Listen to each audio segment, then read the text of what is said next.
Hi folks, welcome back. Thank you for watching. Please do hit subscribe if you haven't done so yet. As I always say, it really does help. Now today guys, I'm not going to be playing anything, which will be a relief for some of you, but I just wanted to say a couple of things about the videos I've been making recently.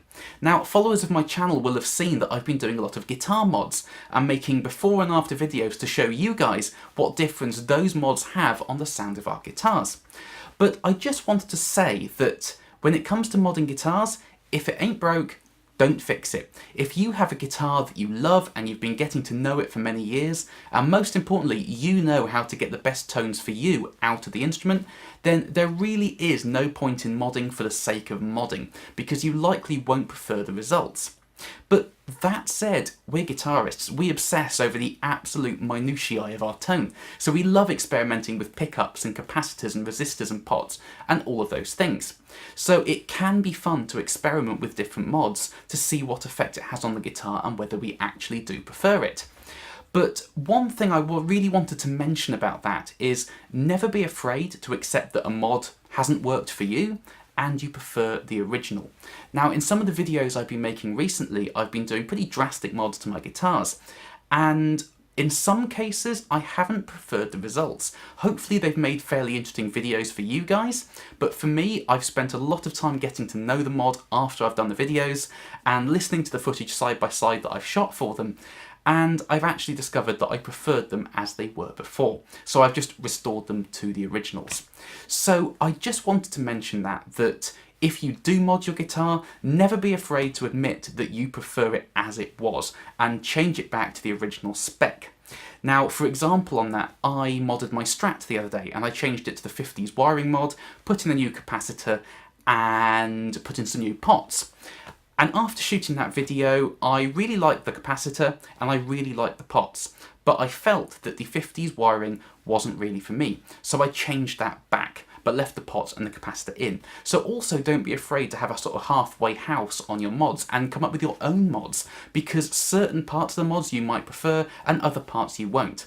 The other day I also modded my Gretsch and I shot 3 parts of a video, one with all 500k pots in, one with a 1 meg pot on just the master volume, and one with a 1 meg pot on all of the volumes. So after that video I discovered that I preferred having the 1 meg pot on the master but not on the individual volumes, so I changed it back to that spec. And I also discovered that I preferred having the treble bleed on the master only, so I took it off the other volume pots too. So as I said, never be afraid to sort of customise the mods and work out what works for you. And as I said, there's no point of modding for the sake of modding, but sometimes it can be fun to play around. Record the mods before and after, you don't have to film them obviously, but record them so you can hear the real subtleties of the differences and just try to work out what works for you. So I just wanted to mention that today because I've been doing a lot of these mod videos and I don't want you guys to think that I've just been doing them for the sake of it and not really considering the results. In some cases I have restored the mods to the originals because I have genuinely preferred the sound. So it's all personal preference, it's all subjective, and one mod might work for one person but not the next. So work out what works for you, and if you really love your instrument and you've got no problems with it at all, and you've watched videos such as mine and you've looked at what the mods do and you haven't preferred the sound, then don't touch your guitar. There is no point in doing that because it will sound very different afterwards. So I just wanted to mention that today, guys. So thank you for watching. As I always say, please do comment underneath this video if you've done mods, if you've done mods that you've liked or not liked, if you've liked the mods I've been doing. I love talking to you guys about all geeky things to do with the guitars, so please do get in touch and I do my best to reply to all the comments I get on my channel. So thanks guys, I just wanted to say that today, and yeah, I'll see you next time. Goodbye.